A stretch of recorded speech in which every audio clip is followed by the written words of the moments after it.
Hello, good morning, everyone, on this beautiful Monday morning, Monday, the 18th of October 2021. We are very grateful. We are happy to have you in our midst. Thank you for accepting our invitation to this very insightful, thought-provoking, and educative webinar. Thank you for joining our past webinars. For those of us that are not joining us for the first time, and for those who are joining us for the first time, this is MTN's way of giving back to the MSME community in Nigeria. We engage you on a regular basis for beautiful, insightful webinars like this, where we bring in experts that come to talk to you on various topics. And if you've not been part of our seminar before, please go back to the MTN Nigeria YouTube page. Our MTN Nigeria YouTube page, you will see quite a bit of our webinars that we have done in the past. We've done about 3 or 4 in the past. And also we had a Rev program we did in year 2020. Also, you can check it on our MTN Nigeria YouTube page. Just look for MTN Rev, REVV. Today, I'm sure the topic of this webinar attracted you, replicating the China business model in Nigeria. And I saw a lot of registration. I said, yes, my people want to know about this business thing. I too am with bated breath on this early Monday morning. And it's not easy to get people on a Monday morning to come for a webinar. But this topic is really attractive. And it is a topic that a lot of people want to learn from. Please come with, I hope you are with your pen, with your notepad, with your iPad, with your phones to type. Just join this webinar. If you are joining from your phone, just switch the phone to speaker mode so that you can listen, or you have your AirPods or your earpieces around. Or if you're alone in the place, then you can, even if you can put it on your TV or something, just watch. And today's topic is great, replicating the China business model in Nigeria, and it is what I want everybody to be attentive. Our speaker today is a seasoned businesswoman in this China matter. So me too, I'm here with my notepad and my biro to write down a lot and learn from her. Madam Omoyemi Chukwurah is the managing director of Sims and Stitches. She's into corporate branding, uniform production, and merchandising that caters to the needs of blue chip companies in Nigeria. She's a seasoned entrepreneur who majors in international trade with special focus and in-depth knowledge of the China economic commercial landscape. So who else should we have invited for this particular topic? So Madam Yemi Chukwurah is an alumni of China European International Business School, and she's the current president of its alumni chapter in Nigeria. She's an exceptionally skilled and passionate entrepreneur with a drive for excellence. You know why I told you about what we mean by excellence shortly. Yemi constantly contributes to the growth of human capital development in Nigeria by mentoring many successful female entrepreneurs. So this is thumbs up for the women. And Yemi's mark of excellence is endorsed by the many organizations that our company has served in the past decade, including the prestigious telecoms giants MTN. So you see what I'm wearing? This nice T-shirt is part of what Sims and Stitches does, and this is one of our products. Her mission is to see more local industries arise and succeed in Nigeria. She's always willing to share from her wealth of experience to drive mission to reality. So ladies and gentlemen, with digital claps, please make welcome Omoyemi Chukwurah. Madam Yemi, good morning. Good morning, Derek. Thank you for having me. Yes, nice having you on a Monday morning. I know you're a very busy person. So that we don't grab your time too much. So I've told people they should just get their pens and their books ready to learn. And also, you can also drop your questions in the comment section as we do this. As towards the end of this webinar, we'll be taking questions and she'll be answering us. And if there are other questions to be answered after, we'll have a way of getting the answers across to you. So, Madam Yemi, let me step out of the spotlight for you and shoot. Thank you very much. I'm always excited to talk about business in China and how we can replicate it in Nigeria, because there's so much to learn from the Chinese business. I've had the opportunity of doing business in China for almost 2 decades. And I must say, there are loads and loads of admirable things in the Chinese business culture. Today, I'll be talking about things, model I've noticed in the Chinese business that I feel we should try to replicate in our businesses in Nigeria. First thing I'm going to be talking about is the culture of relationship in business. Chinese business is majorly, fundamentally based on relationship. This is a cultural thing that has been in existence for many years. In the Chinese language, it's called the Guanshi. The Guanshi is a relationship of deep trust, of extreme integrity, of total reliance on another able to stand for them. And your Guanshi can make or marry you. If you have a good Guanshi, let's say, for example, Jerry is in my Guanshi, and Jerry has a job that he needs to do. He doesn't have the means, he doesn't have the expertise, and it's to me, I will go over and above to make sure that it succeeds in that business. It's like a mentorship or like a friendship or like a partnership in any form of that's embedded in this Guanxi culture. And in the Chinese way of doing business, that you do not break this trust.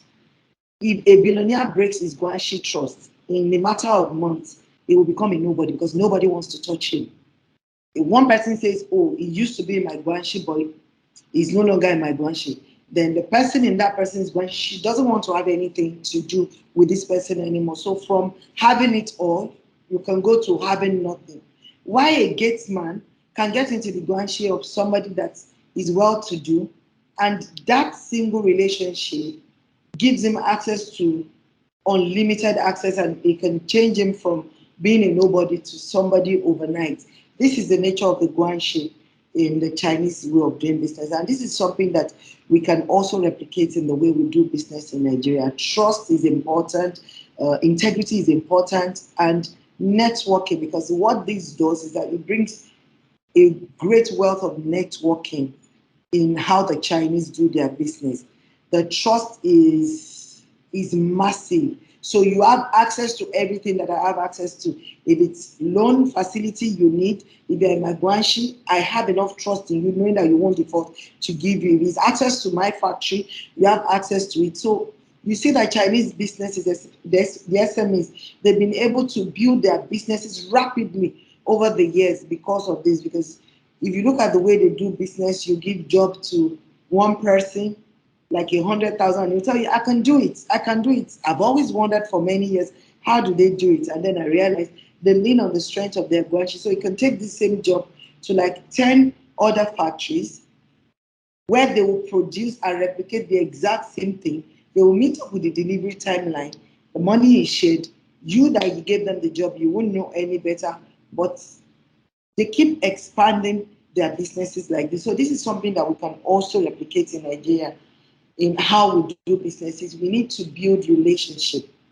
We need to build trust. We need to build alliances. There is a need for collaboration in businesses. And if you look at another model of doing business in China, is the model of building their businesses in ops. For example, if I want to do anything electronic, I know I have to go to Shenzhen. If I'm looking at commodity goods, the next place to go to is Yiwu. They call it, Nigerians call it Yiwu, but it's actually pronounced Yiwu. You have to go to Yiwu. When you look at fabric, and I mean, all this fabric you see in Lagos Island, everything comes from Onzo. This is a province that for years, hundreds of thousands of years, have been doing fabric. You want building materials, you're looking at Fonsha, you need to get furniture, you're looking at Shundan.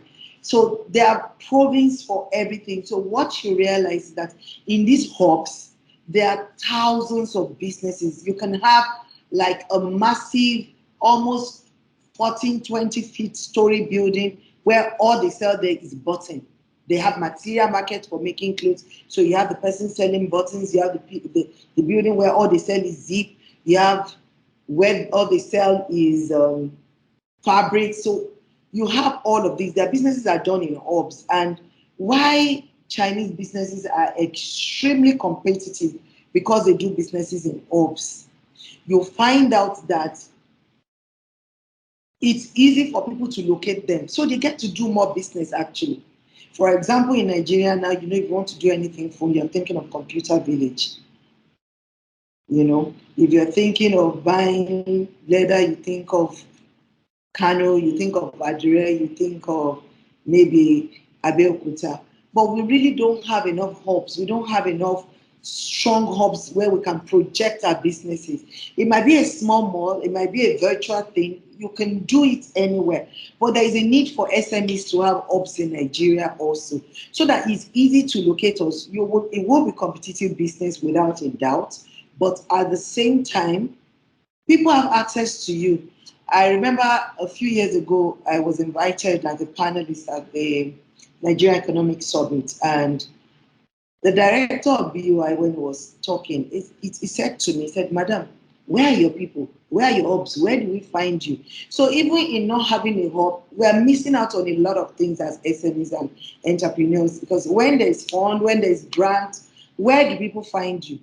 How do they locate you? How do we come together as a body to say, this is where we are, this is where you can find us, these are the opportunities that we want, these are the things. So even for anybody to help is difficult. I think a few years ago when Mark Zuckerberg came to Nigeria, we know that of late there's a lot of tech startup in Yaba. So you have a tech hub in Yaba. He went there. It was easy to know where to find the people that he wants to help. So as SMEs, I think this is another thing that we should take from the Chinese way of doing business, from the business model. They hub the collaborativeness of how they do their businesses and how they've been able to grow their business, because it will give you more sales. If I'm looking for bridal material and I know that this is where you get everything bridal, all the brides in Nigeria will come there.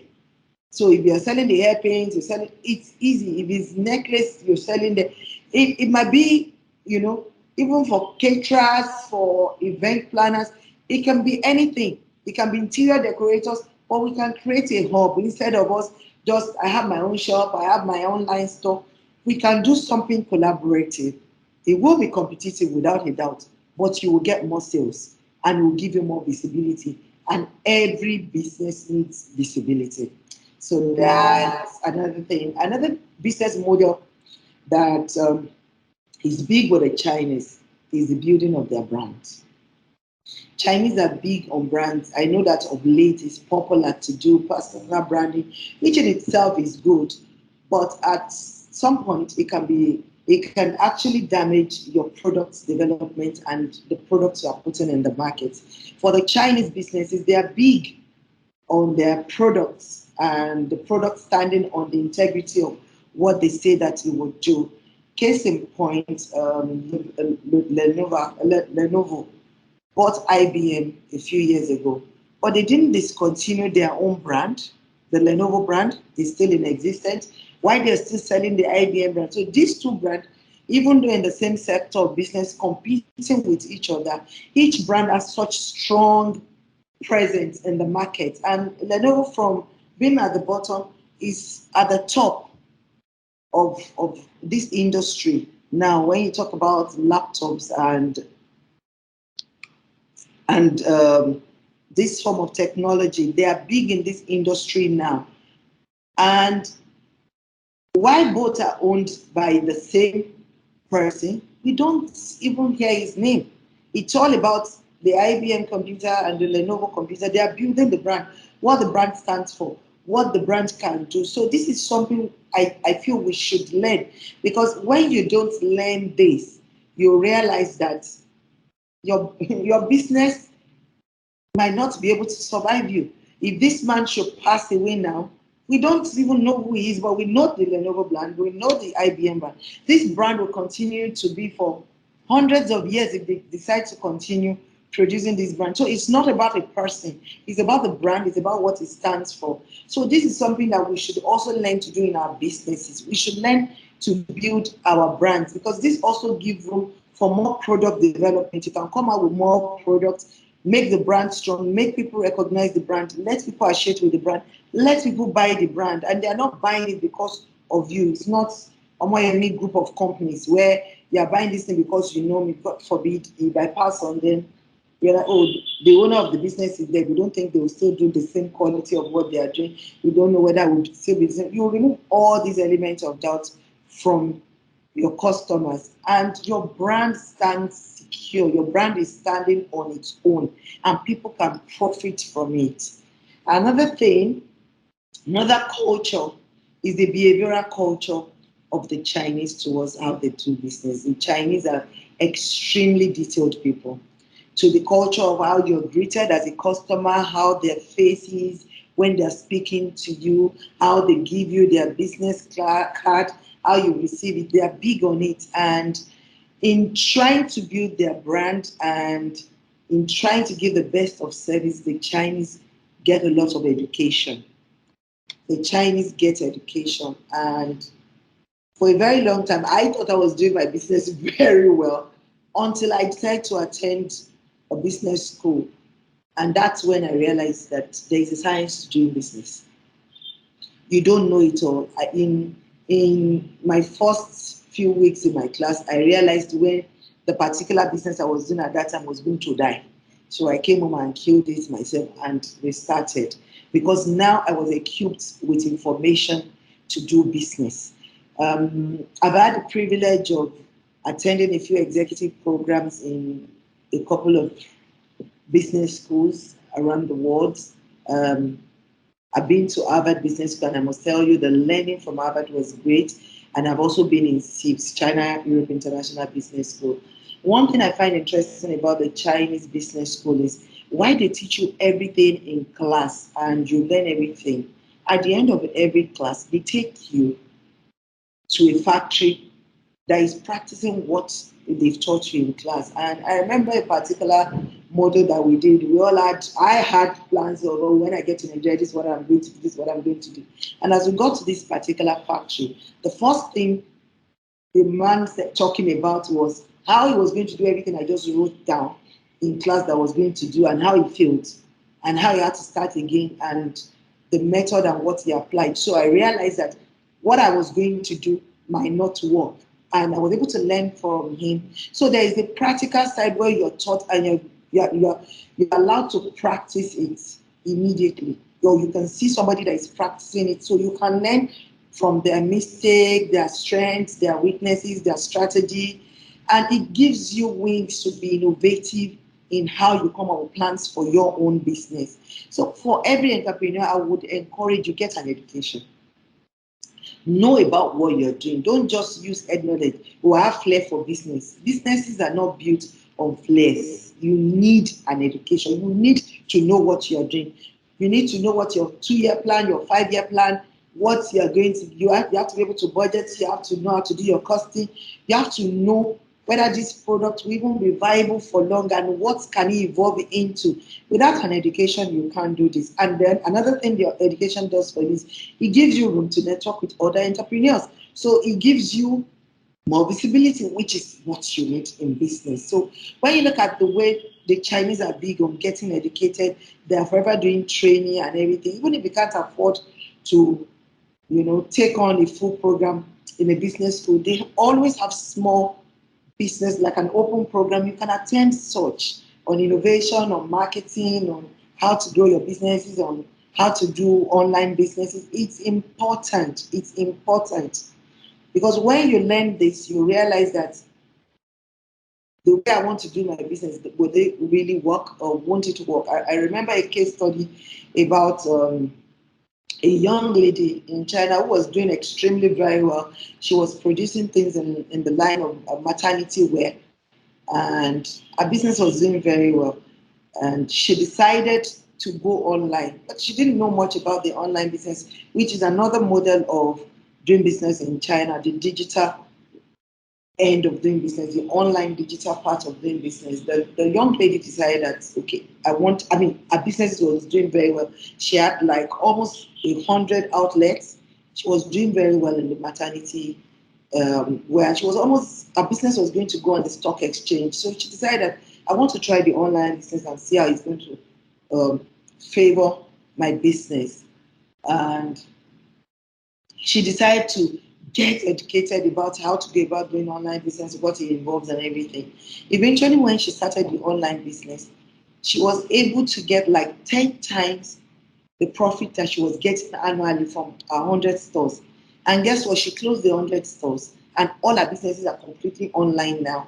And she's doing delivery in like almost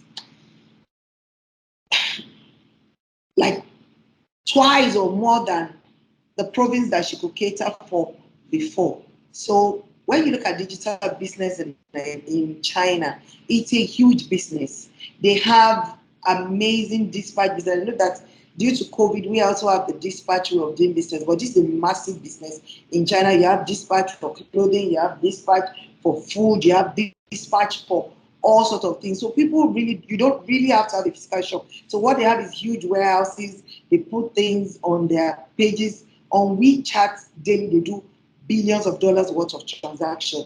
Because when you go on WeChat, it's like a small shop. You can see everything this person has. They are posting every day. You can buy that. And based on their culture of integrity, because of their Guanshi, they don't give you something different from what you are ordering for. So you find out that the businesses are growing in leaps and bounds. Another model of China business is speed to market.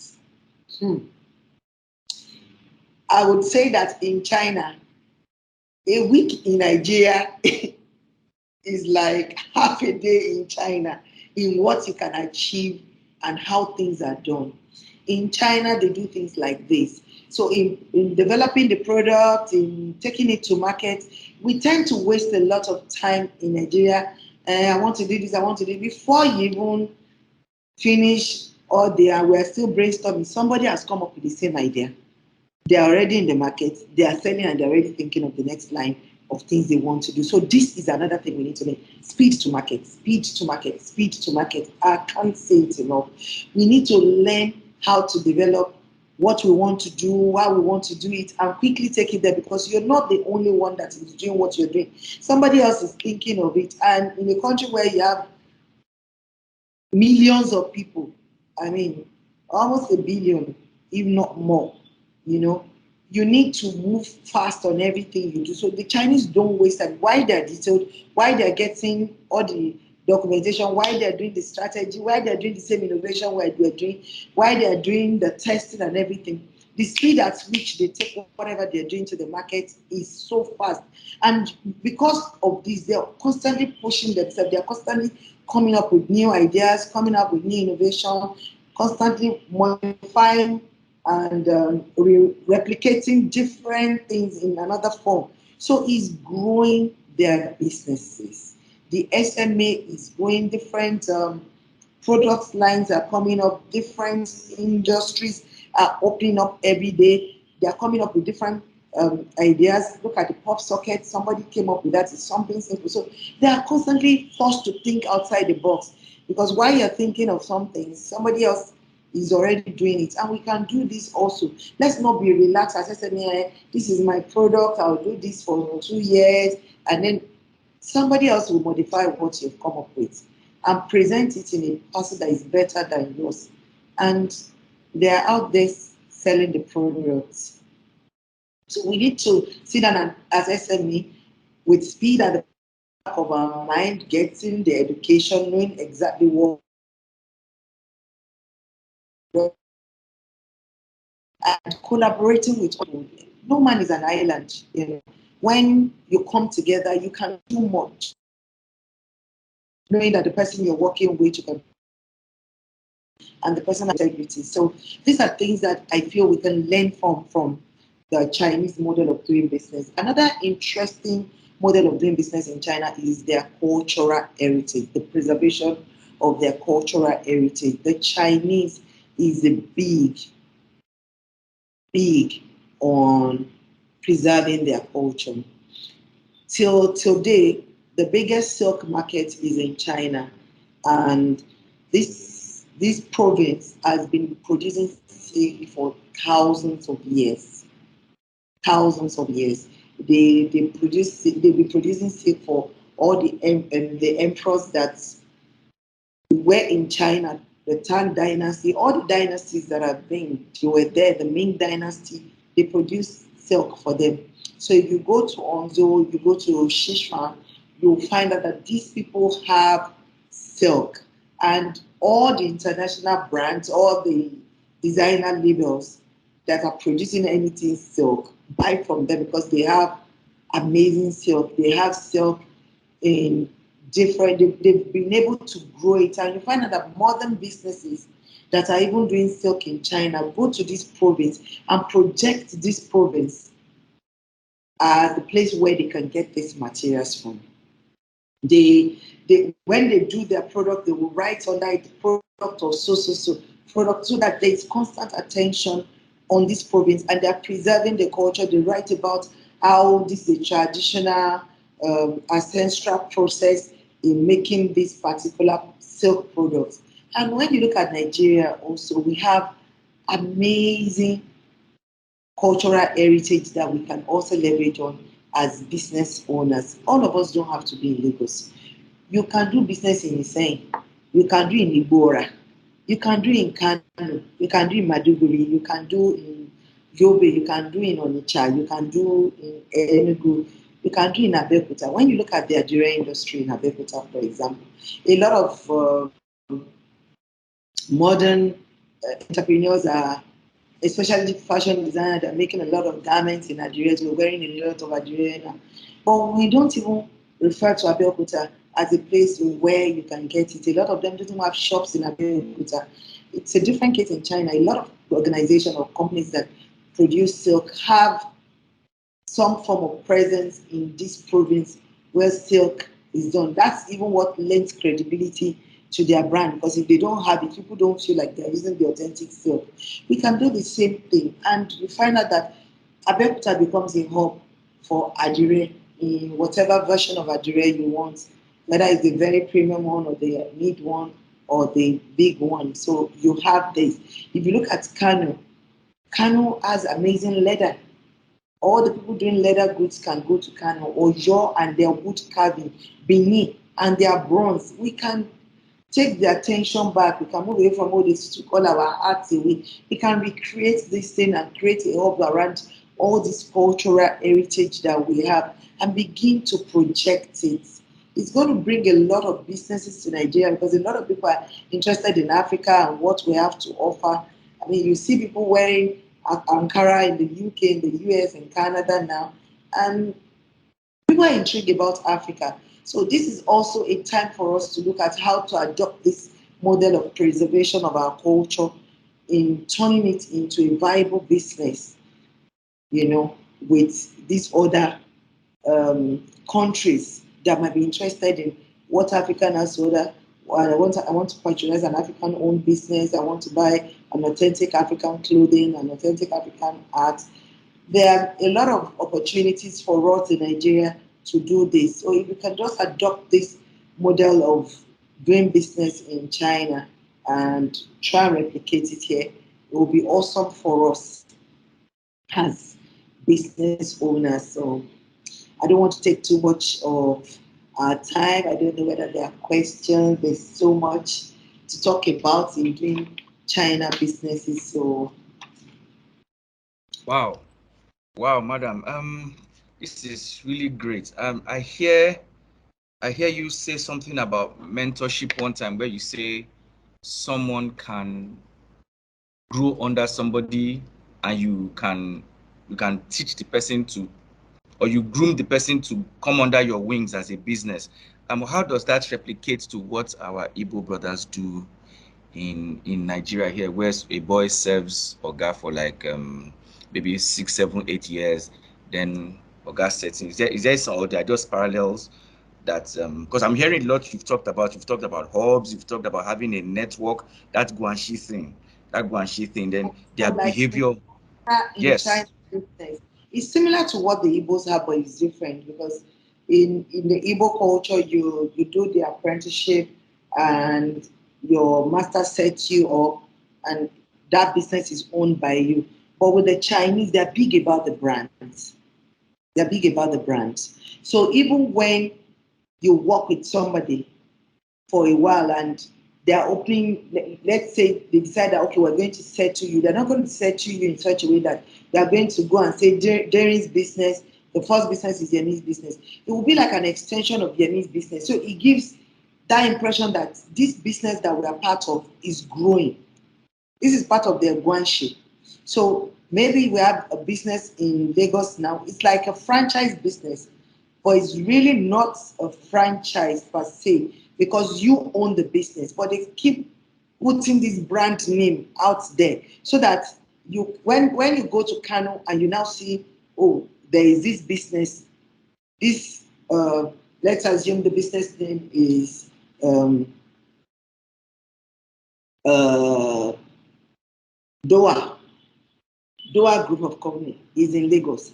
And somebody that has worked with me for many years is now going to set up in Kano. We set up this Doha business there too. So when you are coming from Lagos and you see Doha, it actually removes the stress of you trying to assert yourself and say, oh, it's the same thing we're doing in that place. There's no need for that in Chinese business. So they have the Doha here in Lagos, they have it in Abuja, they have it in Onitsha, they have it in Katangura, they have it in Ilupeju, they have it in Inyoforogi. So when you see it, it's the same thing. Unlike the Igbo kind of business where you work, is still the same man's business. But when you leave, you now go and build on your own name. They try and keep the same name. And when you do business with this, the person that owns the Abuja one takes the Abuja proceed, while the person in the East takes their own. But they're still using the So same it's still brand. the same, it's still the brand name, and you see it Don't as a mammoth business owned by many people. Yes, you don't have to convince or tell people, oh, it's the same thing, it's the same products we are doing. So that's the difference. Similar, but it has difference. And the difference it has is something that we can also adopt in our own business because it makes it easy. Because for the young businessman that you just set up, he has to constantly tell people, I used to do it for my boss, I'm the one that is still doing it. But in this space, that pressure is removed because you are just going there thinking you're still buying the same thing, which is basically what you're doing. So it helps the businesses to grow fast. So that's how the Chinese do their own business. So thank you, everyone. I'll be handing you over to my colleague, Blessing Wogan. Blessing, I'm sure your book is full. You want to go to China, Abby? See this girl. We are here. We are going together. We'll Thank you, buy Derry. which airline goes to China, Seth? Let's know where. Let's know so that we'll know how we'll pack our. Emirates and Qatar. Okay, so I My can see we have a lot of my questions preferred in airline. the. Let me say my preferred airlines. You have other one, you have Ethiopia, you have a lot of airlines go to China. Okay. So I know we have a lot of questions in the back end right now, and I'm welcoming Blessing to take us on the Q&A session. Over to you, Blessing. Many thanks, Derry. Thank you, Madam Chukwurah. That was very insightful. I have a lot of questions there for you. I'm sure you won't have enough time to answer these questions. Okay, Okay, let's try. let's go straight to the questions. How do we apply the China model of business in food and catering in Nigeria? Okay, so you see, the food business in China is a huge, it's $1 million industry. Chinese love eating and they love eating fresh. So they are always eating every day. And one thing that I've learned from their businesses is they have the very big restaurant, they have the small one, and they have the roadside one. So the models of doing these food businesses are different.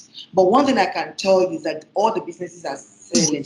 One thing, like what you have with Jumia Food, where you can order online and people can pick up and deliver to you. This is a very huge one. I talked about the dispatch business in China, and it's been very big. So you have different food industry signed up with these dispatch companies. So when you want to buy food, you just buy, you order, and when you look at the way the dispatch of food works, they have like insulated boxes at the back of their their bike. So if you buy something hot, it's coming in hot. If you're buying something cold, it's coming in very cold. The business is such that you can grow it. You have to determine what model, how big or small you want the business to be. Like the tea business in China, almost every corner you look at in China, there is somebody selling tea.